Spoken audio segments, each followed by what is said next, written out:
when we are talking about a global Green Deal, melding climate action with economic development. I think that's a testimony to theory of everything. And it's no coincidence that this G20 presidency coincides with India at 75, the Azadi Ka Amrit Mahotsav, as we are calling it. And while there's an incredibly positive spin to it, sometimes I also feel that G20 also has served as a crisis resolution body. And you mentioned it, world's not a good place right now, and it's never the case so. There's always a crisis to deal with, starting with 2008 when we had the financial crisis, and with Italy talking about the COVID pandemic, now the Ukraine-Russia war, and of course, not to forget the climate crisis or the emergency that we keep snoozing every COP. So I think we need to treat it like that.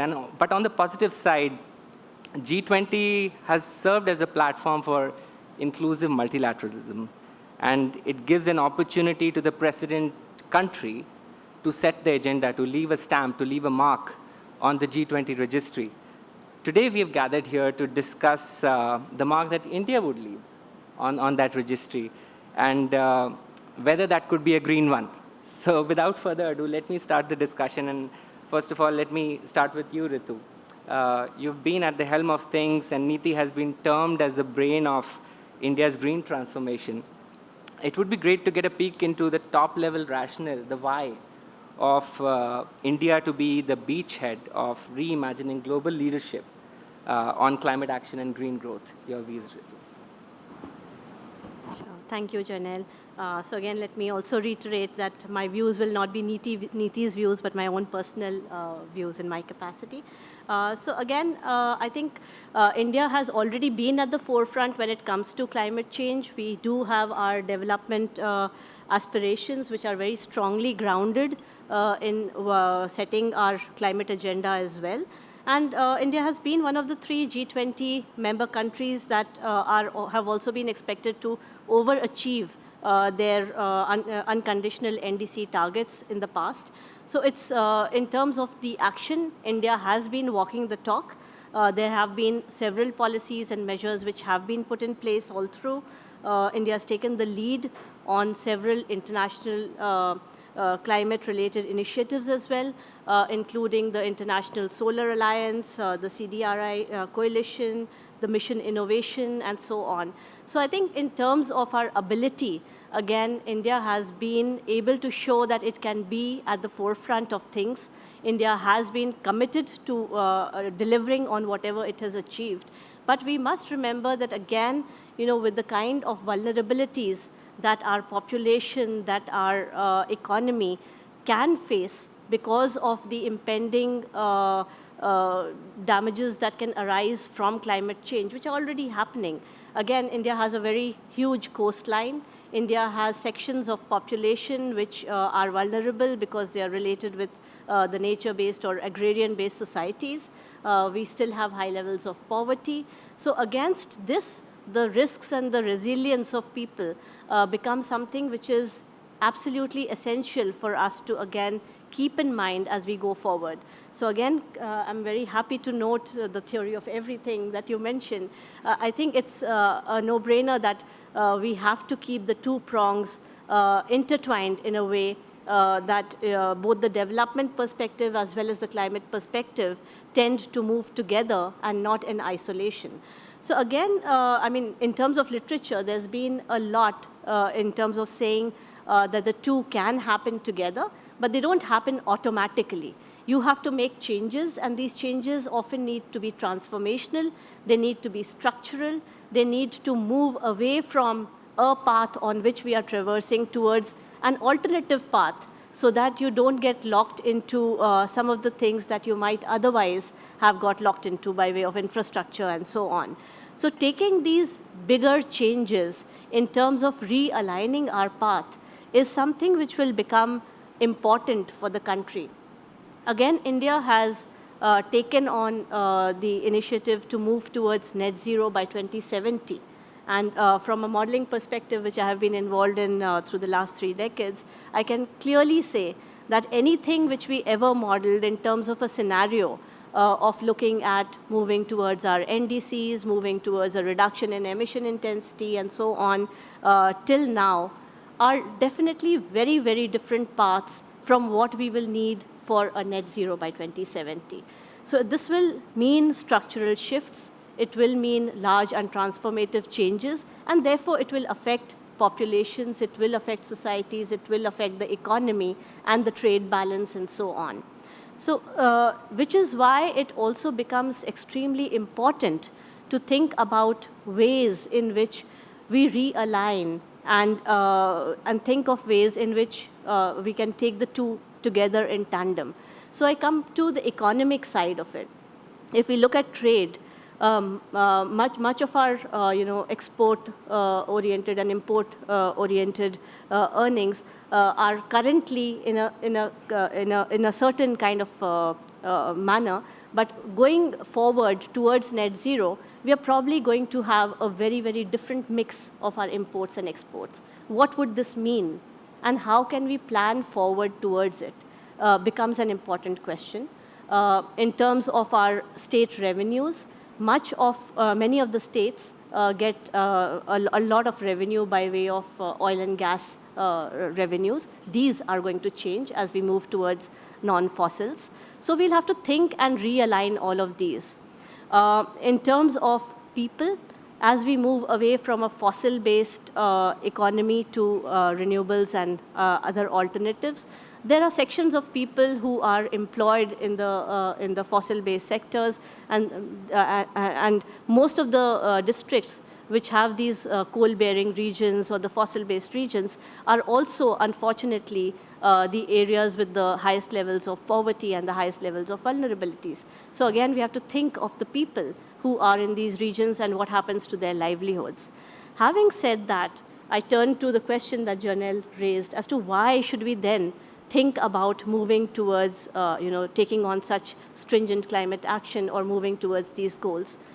Here, I would tend to think that I think we need to see the challenges turn into opportunities. And we have to be able to change the name of the game in terms of moving backwards and thinking that we can't do it, to making the opportunities work for us, such that we can make use of these two resources that I'm talking about turn towards our favor.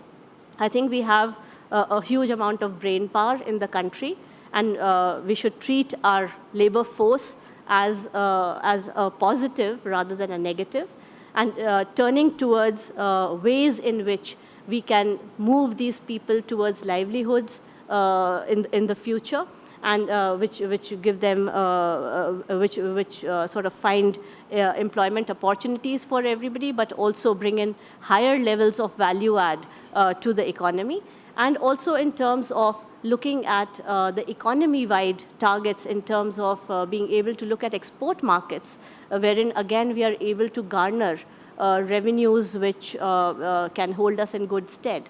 So again, coming to the energy sector, I think we have opportunities when it comes to green steel, green hydrogen, green ammonia, and these are again areas where India could definitely take a forward footing in terms of trying to reach out not only to the domestic market, but also to the global markets. So I think there are very big opportunities in this for us. If we take this on at the correct time and with the correct kind of motivation, I think India can continue to be the leader that it has been in the climate field, while supporting its development and taking care of the aspirations of its own people.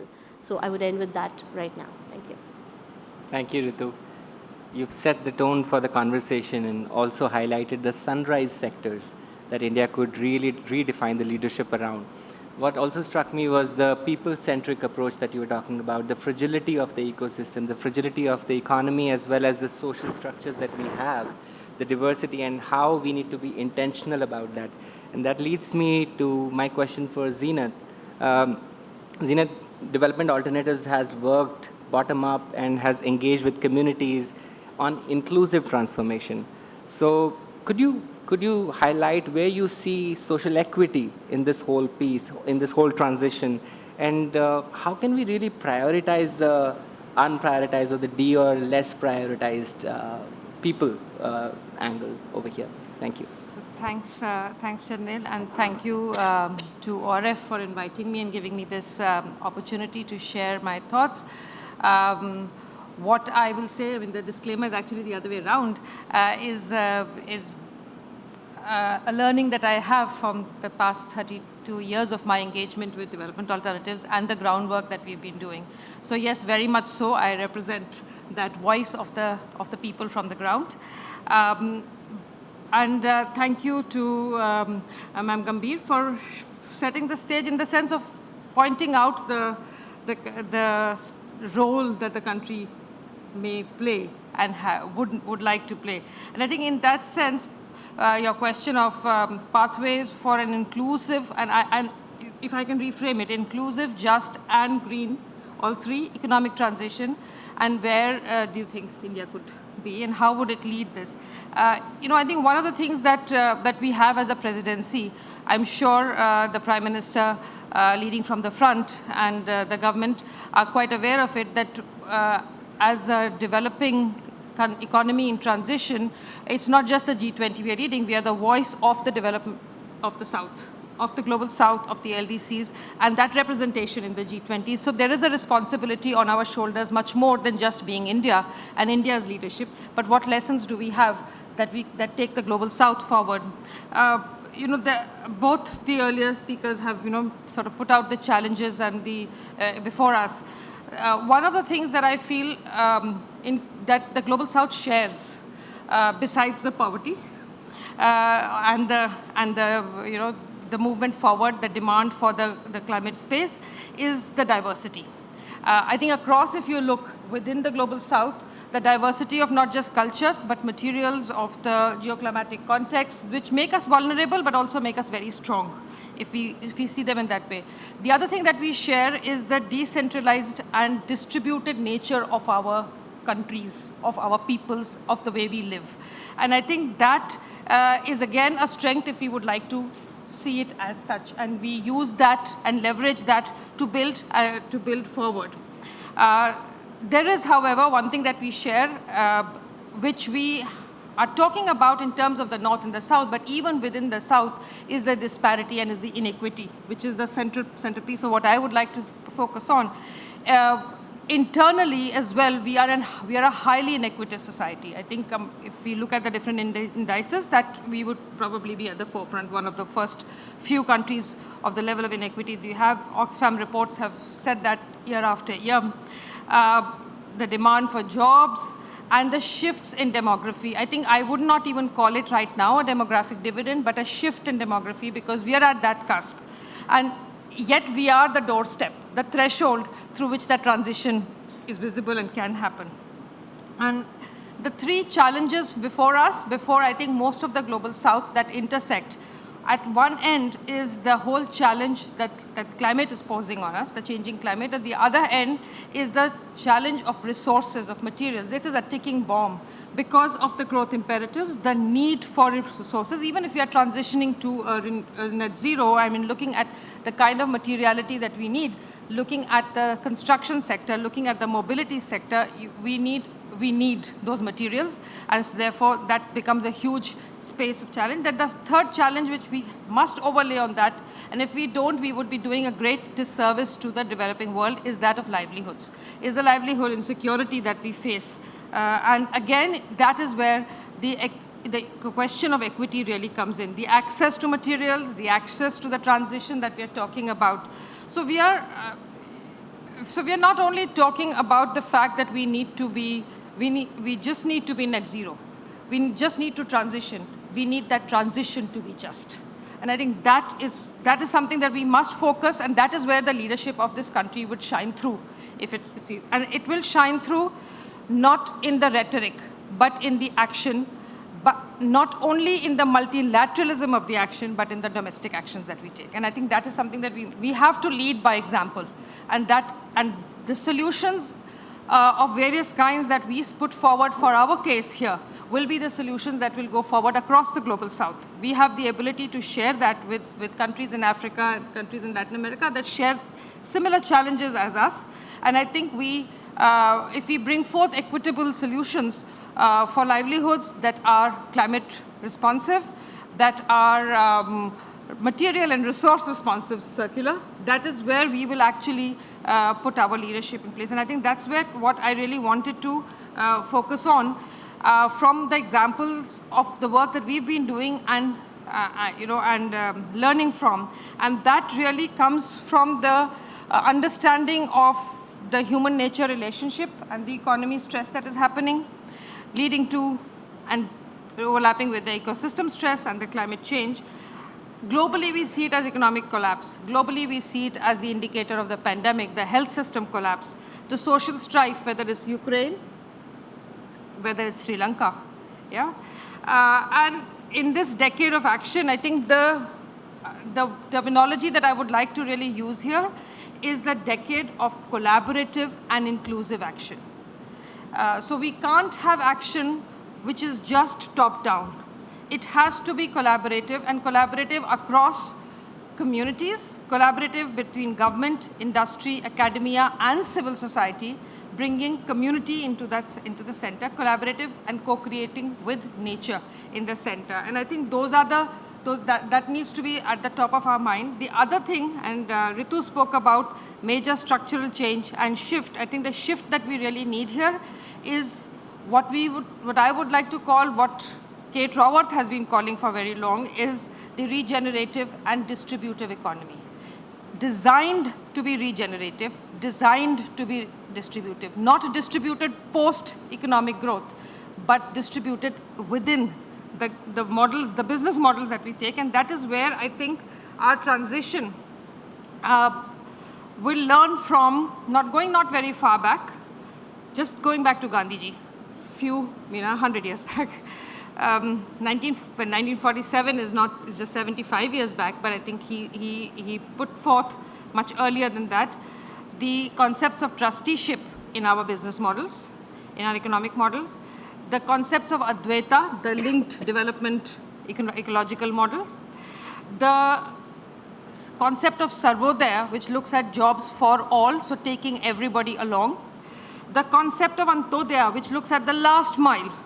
How are we seeing that? How are we seeing the growth there?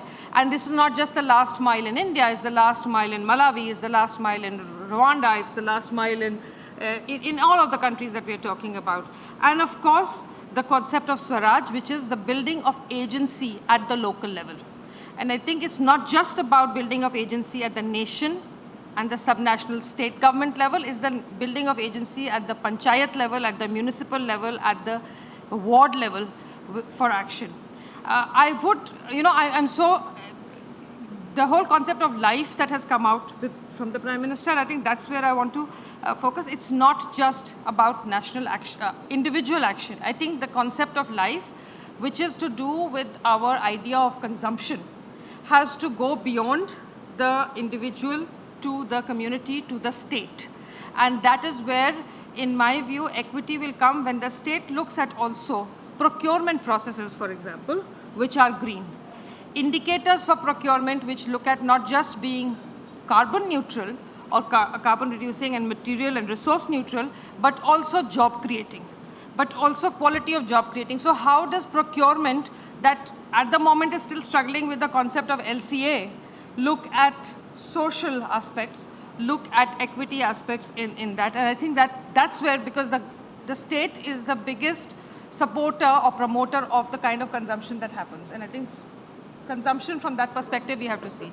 The other space where we need to shift is the production models that we do. Again, bringing in the distributive and regenerative aspects into our production models. What is the scale of production that we are talking about? Who is producing what and where? And who is consuming what and how much internally? And these are the questions we have to ask ourselves in our design of the new economy. If we want to transition, these are the issues that we can take forward, not just the fact that I stop using single-use plastic.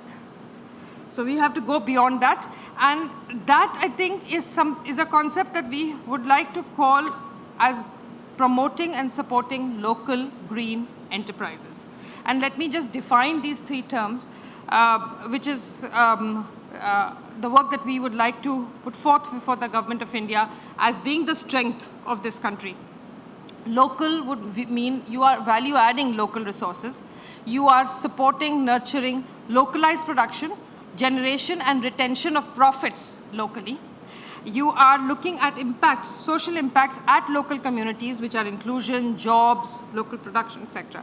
Green, from, we all understand green and from the environmental perspective, but we also need to understand green from the social perspective of being, on how those jobs are distributing the profits across the workers, between entrepreneurs and the workers, between entrepreneurs and the market, etc. And of course, enterprise. I think this is something where this country has shown we really know what we are talking about. Being self-sustaining, exhibiting market competitiveness, and resilience to both internal and external shocks, risks, etc. So unless we put all these three together, I don't think we are going to move forward. And the moment we put all these three together, we actually start harnessing the strengths of the decentralized nature of the nature of this nation, the nature of most global South. I think that's what we need to leverage, and that's what I would like to put forward as a recommendation to this August audience, and also to the government as it takes over the presidentship, that we need to put this strength of our country, and we need to put the muscle behind this terminology and put it to action. So thanks. I'll stop at that. Thank you so much, Zenat.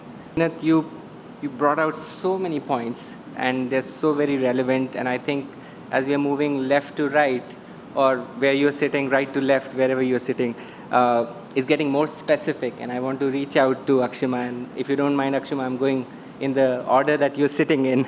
Zenat talked about collaborative and inclusive action. And I think RMI, Rocky Mountain Institute, has been one of the most active contributors to India's vision towards a prosperous and green future, wherein you've been emulating this whole theory of everything, wherein growth goes hand in hand with climate action, as we see. But over here, we are also talking about G20 and geopolitics over here. So where do you think, what's the current state of geopolitics, whether it's more of a headwind or a tailwind from an India standpoint, and where do you think India needs to champion further leadership? And you can bring in examples from national or the subnational regions as we are talking about. Thank you. Thanks, Jarnail, and thanks to Aurif for giving me this opportunity. So to Jarnail, to respond to your question, and when I'm looking at the current state of geopolitics from the perspective of a green, clean energy future for India, I think the first thought and immediate thought is really on the vulnerability of supply chains.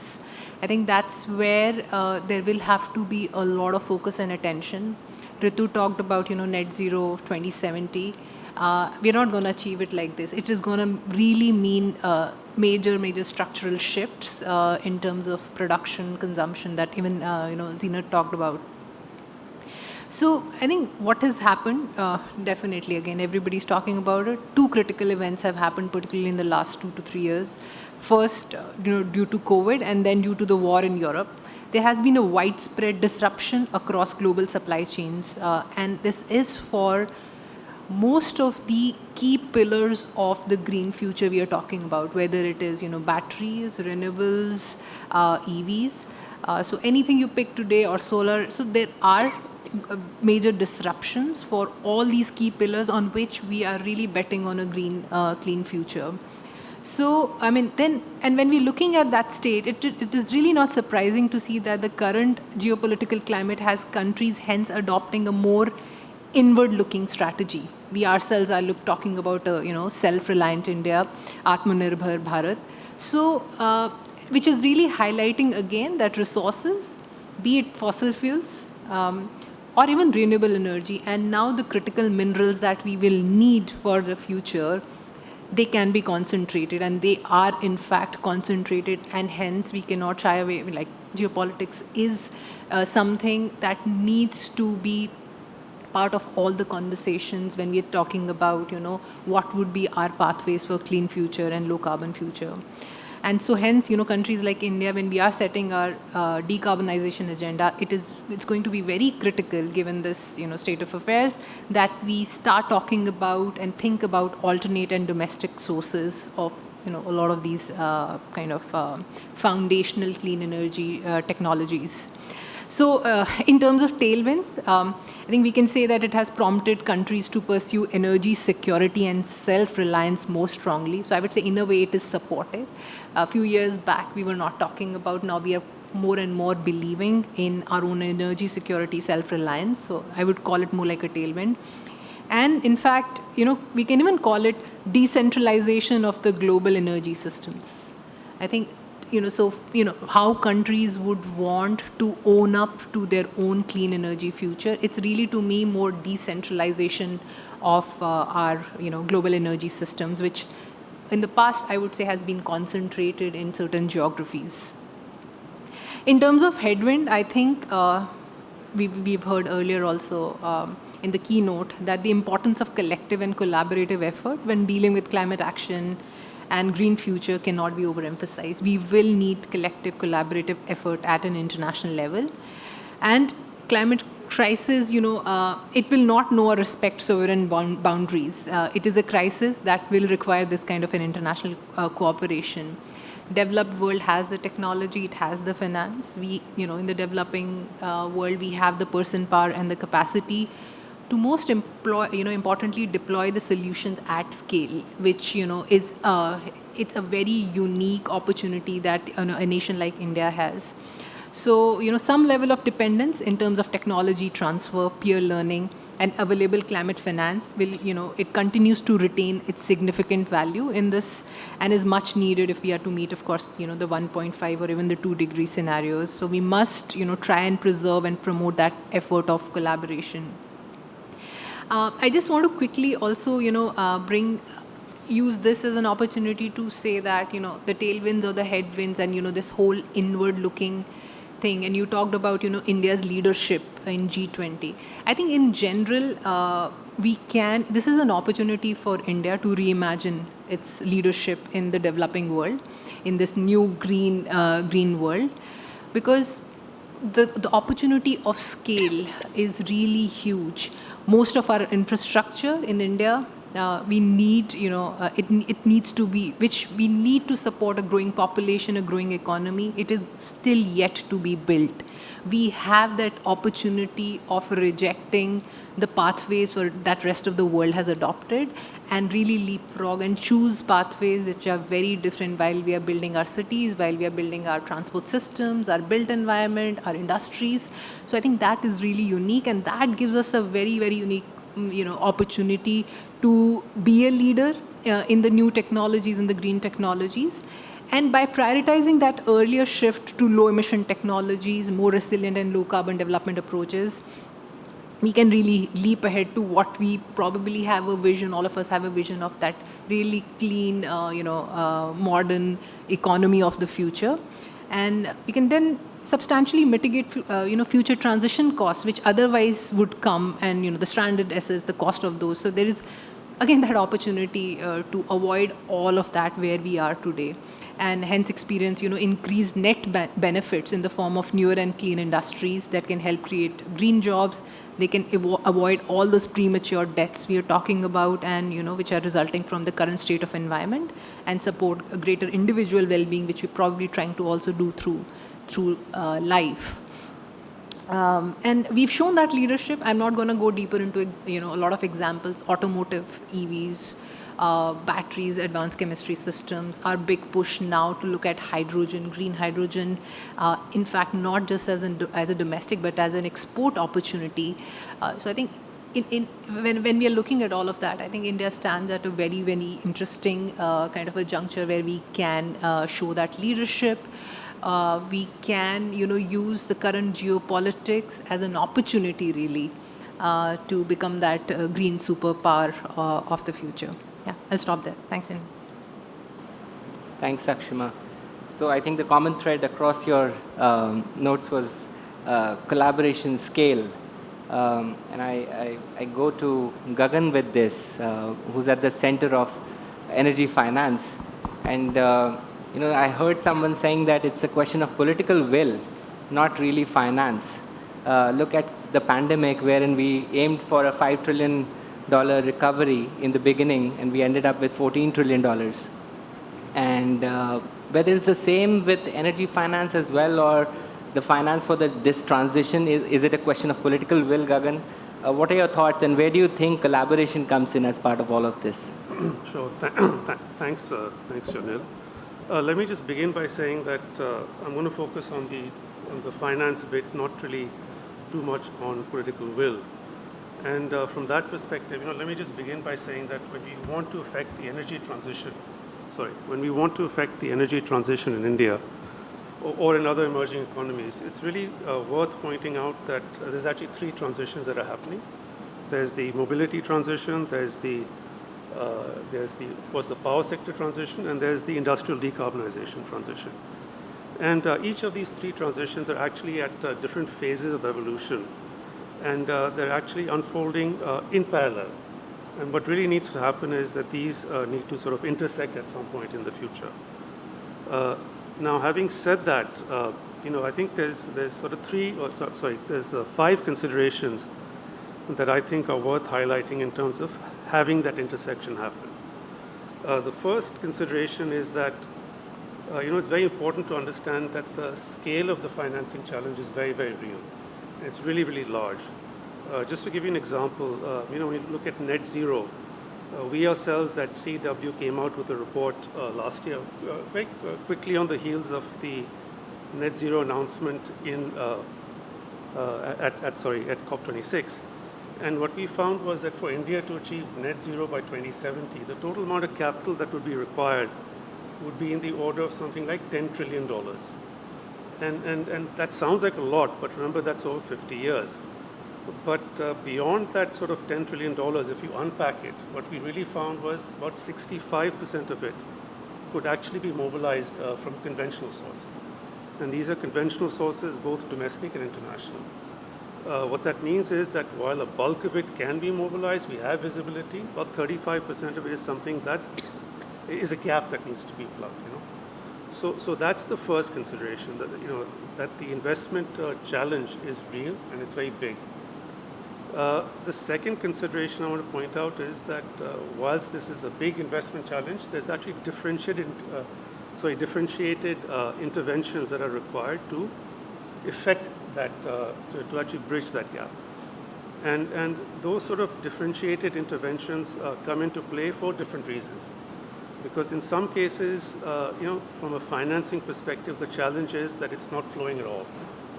In other cases, that challenge is that it's flowing, but it's too expensive.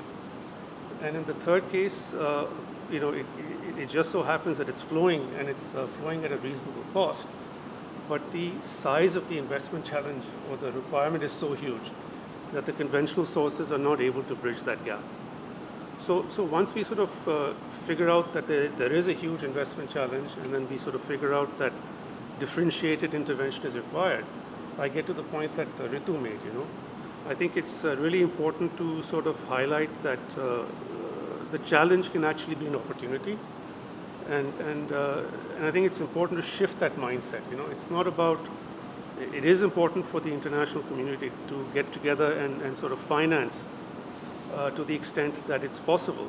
But it's also very important for countries such as India to be a sort of fulcrum for the developing world and emerging economies.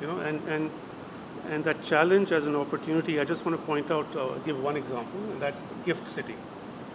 It's fast emerging as a India-based but international-facing platform to raise capital. And in the last couple of years, last financial year, we already had a couple of Indian developers raise capital from international investors from Gift City.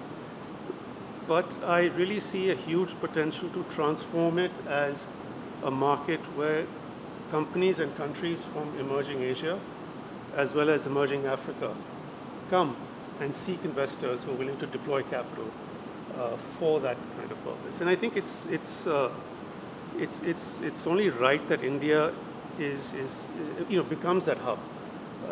if you look at it from a geographical perspective and just from a power sector perspective, India already is home to about 40 discoms, you know. Each discom is the size of a distribution system in many countries of Asia and Africa. We're also already used to having a big diversity within the country. And therefore, we're already used to sort of showcasing how those investment gaps can be bridged across a range of diverse countries. It's, you know, India's diversity itself is a huge sort of advantage. And having covered those first three, I think the last two are also important because these are two things that can bring the transition or tie the transition together. The first is a taxonomy. You know, as sort of companies, countries raise capital and as extenders of capital put it to play, you know, they're going to want and demand a level playing field. They're going to want to know that the money that they've put to company A or purpose A is actually comparable or as green, or figure out how green it is relative to purpose B or company C. So that taxonomy, which provides that level playing field, is really, really important. Combined with taxonomy, of course, is disclosure. I mean, we are well aware that come financial year 2023, you know, the Bombay Stock Exchange has, sorry, what was I saying, the regulator has mandated that the 1,000 biggest companies by market cap would be required to actually mandatorily disclose what is in effect a big laundry list of how they're doing on a lot of sustainable credentials. So I think that is really, really important in terms of developing out that taxonomy. And lastly, what I'll say is the last piece that ties it together is carbon markets.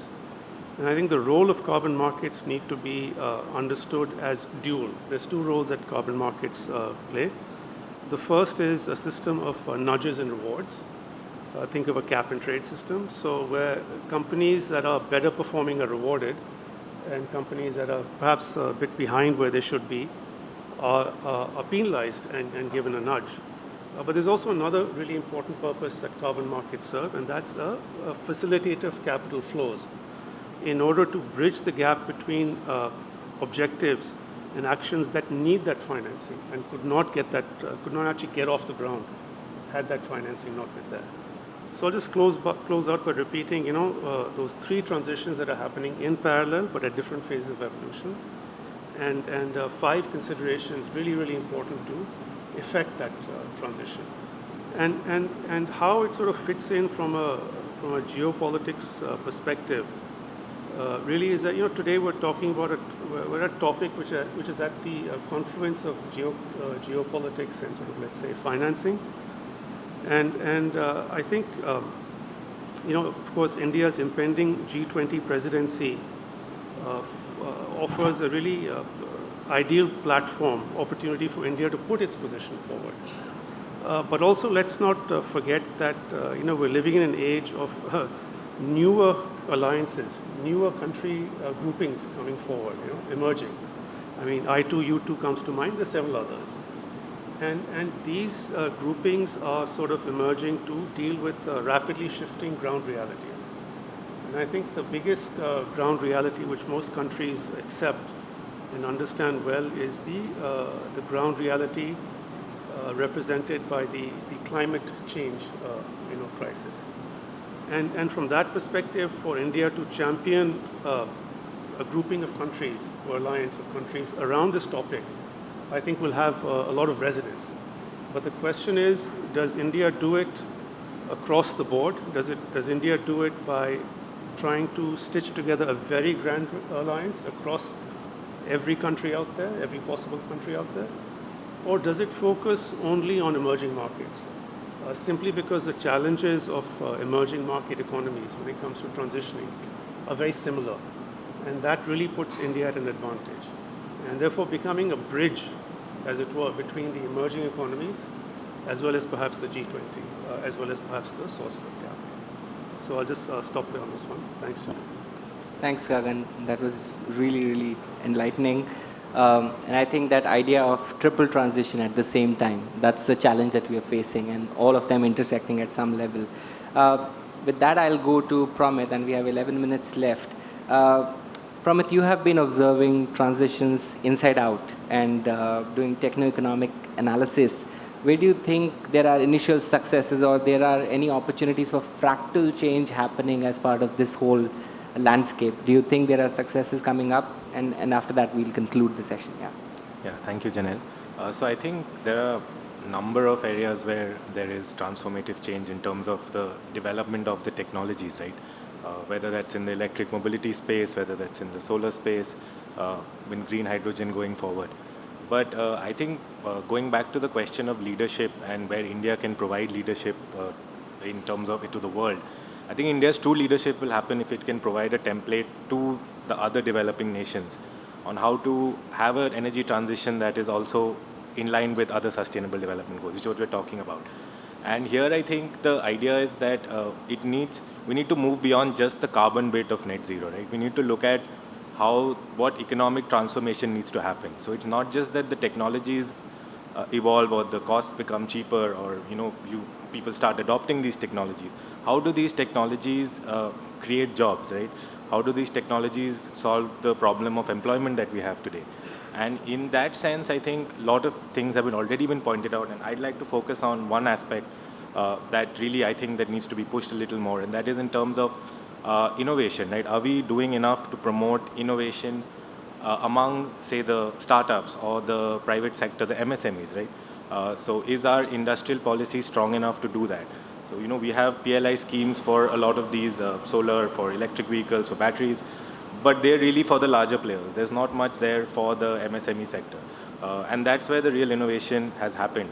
And not just innovation, they have also started kind of providing employment to many groups that weren't considered before, right? So in the electric transition, we are seeing women come into the manufacturing process. We are seeing many different kinds of innovations happening there.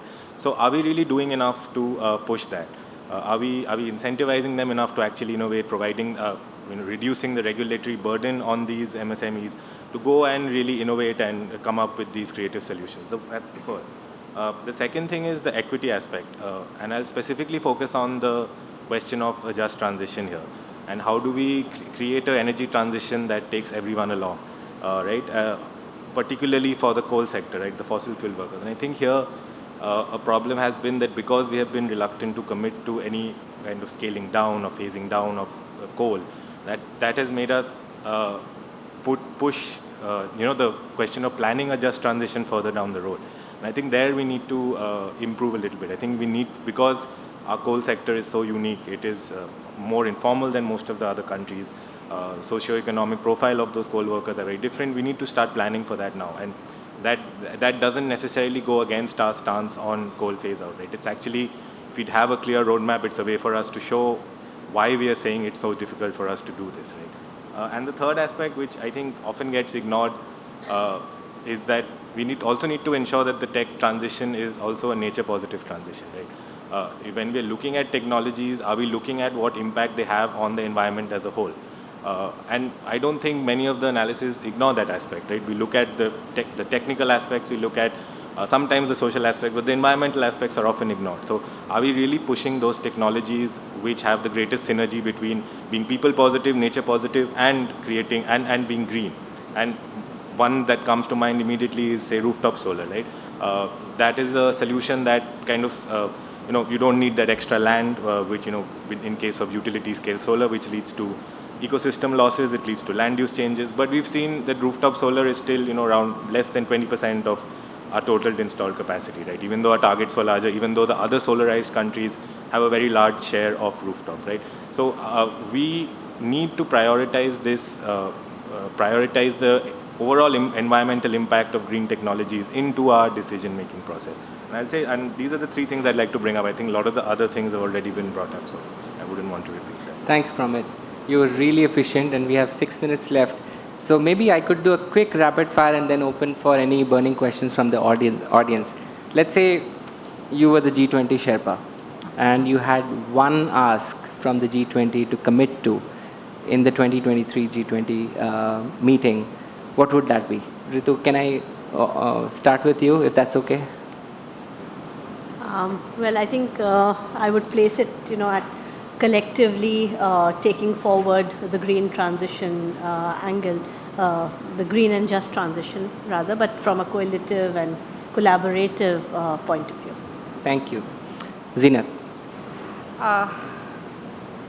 In my view, I would actually ask for creating spaces, positively creating spaces where people will, where the most vulnerable have a place on the table to design or to co-design this transition that we're talking about. So we are not just talking about being designed and being offered a solution, but being there with a voice to co-design the solutions that we're talking about. Brilliant. Thank you, Zinat. Akshima. I think for me, I'll ask really for looking at India to be the leader or to be at the helm of creating the demand that will be needed to scale and really prove the technologies of the future. I mean, just to give an example is the green hydrogen, the kind of scale that we need for green hydrogen to succeed. India has that, kind of a scale and opportunity to make green hydrogen succeed globally, not just for India. So look at India for that center for demand for rest of the world. Thank you, Akshima. Gagan. Thanks, Jarnail. So I think, a lot of the G20 narrative tends to revolve around 2030 targets. I think looking a bit further ahead, actually far further ahead, something like 2050 or 2070 is really important, because what we're going to get done by 2030 from a policy perspective is by and large already set in motion, And we also know, picking up what Akshima said on hydrogen, we also know that green hydrogen is a very important part of the energy transition, and a lot of how that's going to evolve is going to be post-2030 according to our own modeling. So a longer-term vision than the 2030 one. Great, thank you. Pramit. I think my first ask would be that given all the... You have just one. So just one. Okay. So given all the geopolitical turmoil, I would just hope that climate remains as a key part of the agenda and it doesn't get kind of sidelined with all the other things that are going on right now. Thank you, Pramit. So we heard scale, the future of tech, India being the center of the future, the multipolar world, as ORF put it, and of course, people at the center of it. So I think I go back to the keynote, theory of everything, but also theory of everything with everyone. So with that, I close the session, but I'll open it up for the audience for the next 3 minutes. If you have any burning questions, we would be very happy to take it with the panel. I think I have someone over there. Could you please introduce yourself, and then we could take it. Myself, Sidhu. I'm interning with ORF. Yeah, now I'm audible. Yeah, myself, Sidhu. Good afternoon, everyone. So I'm interning with ORF. And just one question I have is that we have a long time for ourselves, 2017. 2070, a lot of policies will be there, a lot of transitioning will be taken care of, but are we taking care of the public perception towards this, and how keen and how quickly they want to actually change, because that will be the major barrier, because we can't shove down their throat that we have to transit, that it should be their call as well at the same time. So just that. So is that public perception about this net zero 20s? Where are we at the public perception for the green transition? Okay. Any Zinat? Okay. Can you rephrase the question quickly? Yeah. So it's basically how far we and what's the status of the public perception towards the green transition? Because how much are they on the board with this? How much are they on board with this transition? Yeah. Whether they have a voice? Yeah. Okay. Not a member of India where the public sort of perception is, but being part of the public, I can say that there is a lot of discussion. I think over the last 5 years, if I may say, the quantum of media space to going green in various ways has grown exponentially. But unfortunately, and I'm going to come back to the thing that I was talking about, going green equitably has got no space. And I think we really need to do that. And I think public perception also from that perspective, we need to divide between whom we are talking to and who's the public. So if it is you and I, educated, on this side of the table, yes, we have sort of seen action and we have seen movement. But I would dare say that about 40 to 60% of this country, and I'd say large parts of the world, are not seeing that movement because it's not evident in their daily lives. It's not changing their daily lives in that manner. So, yeah. Thanks, Zenith. Akshima, I think you had a hand. Yeah, I can just add a quick point. I think it's very difficult because for every solution which is to this, challenge, or whether it's a technology solution, behavioral solution, it will, the public perception, or where even I would say public awareness is to those solutions, will be at different stages. It could be at a very advanced stage for some solutions, but maybe at a very nascent stage. I work very actively in a sector like electric mobility, and I would say that interestingly, we were doing some analysis and we found that I don't know if many of you are tracking, but yes, the trend for EVs in India is increasing. We are in many cities seeing out of 100 vehicles being sold every month, 15 being electric.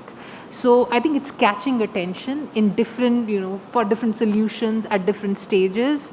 There is an increased realization, I feel, from even public on about their part to be played, or about their contribution in what is the fight against climate change. Yeah. Thank you, Akshima. It's a popular question. So, Gagan, I think you have your mic on as well. Yeah, no, I think I totally agree with Akshima there, because getting back to the three transitions I talked about, the mobility transition is the most consumer-facing, the most public-facing, right? It's also captured the imagination of the public at large.